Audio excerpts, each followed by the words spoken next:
Hey, this is Cody with Elite Lawn Care. Did you know grass will typically not grow well underneath trees due to the shade?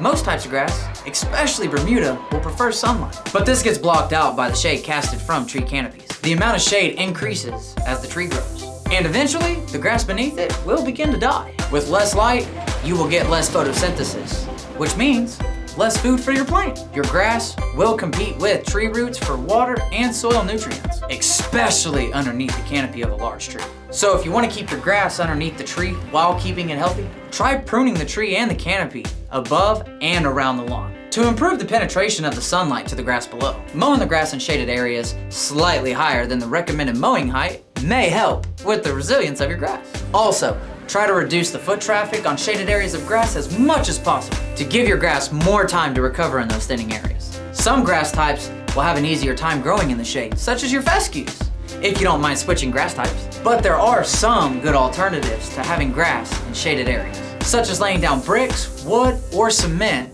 over that area to make a patio. Also, adding wood chip mulch under trees will give it a much cleaner look than thinning or spotty Bermuda. Creating small gardens with flowers or shrubs could also be a great addition to your yard and will be able to handle the shade.